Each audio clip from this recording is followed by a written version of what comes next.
Shooting Jaws when he was out there was crazy. I was in the channel, worst ride of my life ever, of any transportation mode I've ever taken. I went from the harbor in Maui out to Jaws is about an hour and a half wave runner ride. I was on the back and I wore surf trunks. Not supposed to wear surf trunks. Supposed to wear Lycra under a wetsuit because you're constantly going like this over 5-foot swells, 10-foot swells, 20-foot swells, just rubbing all the fibers that are nice and fine and soft when you're walking around become sandpaper against your apole, which is Hawaiian for butthole. So, basically had 3 new buttholes by the time I got out to the lineup, and it was the most painful thing. I mean, there's no amount of Vaseline in the world that could cover this situation. We went to Europe this summer. People were going crazy for him. They know who he is from the stand-up paddle tour and the kite surfing tour and the windsurf and all those things that people do in Europe that they don't do in America. Although there's a lot of people, and I have to say the reason it all ties in because those are European sports, and obviously all those people named Sven moved to Maui because that's where the wind is. So he grew up with all these pro windsurfer people who were around, and now has friends named Bjorn, whose dad is named Sven, and they're originally from Norway, but they talked up pidgin because I grew up in Maui. No, but you joke, but he is a psychopath. Yeah. Or a car salesman. They're both the same thing. It's a person that doesn't care about other people's feelings, and he's able to just systematically destroy generations of people coming up against him competitively. And if they're sponsored or if they need to make this heat, doesn't matter.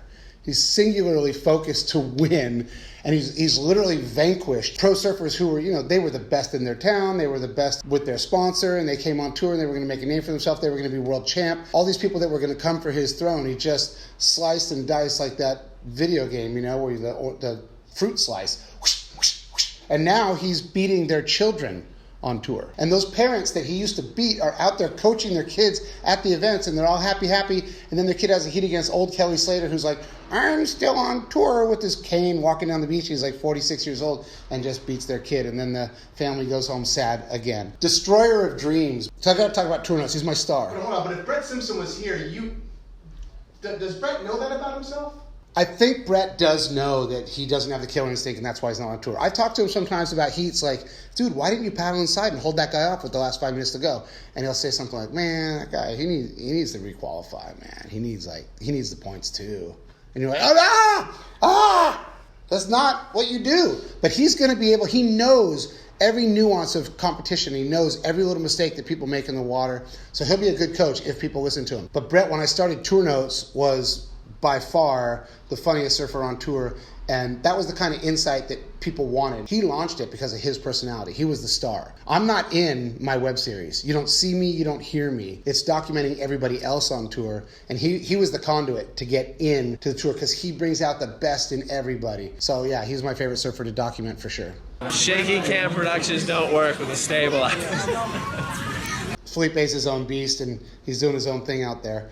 And they have these heated arguments where I think they're just talking about toast. But in Portuguese, when you hear 2 Brazilians on tour talking, it sounds like, oh, no. You want butter? No. Avocado. Okay. I love you too. It's like, you hear them talking, you're like, oh my gosh, they're fighting. Everybody run.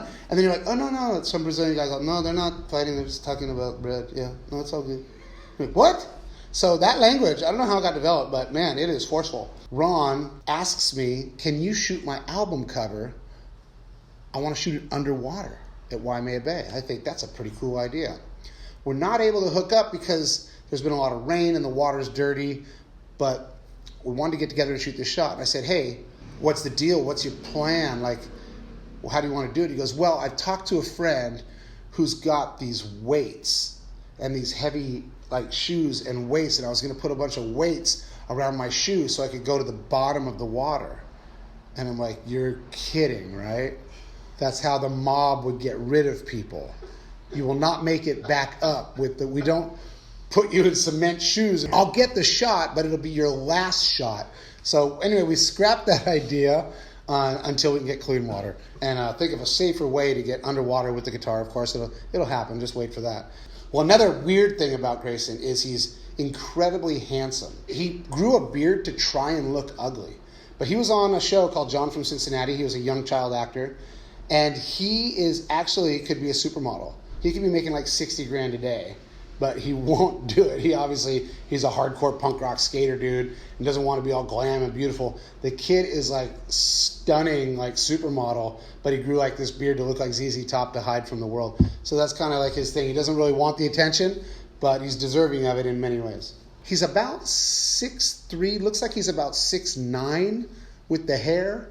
I don't know how tall he is. He might be 6'5". But when he comes up in a skate pool to grind, he's all compact and tight. And then right when he grinds, it just spreads out because you kind of whoom, and all of a sudden it's like a 27-foot wingspan. And the hair, and the whole, like for about 3 or 4 blocks, there's a breeze. Mitchell just came by the deep end. But I mean, that is what backyard pool skating is. The environment is never, hey, I have a brand new nice house on the cliffs above the ocean. Would you like to come skate my backyard pool?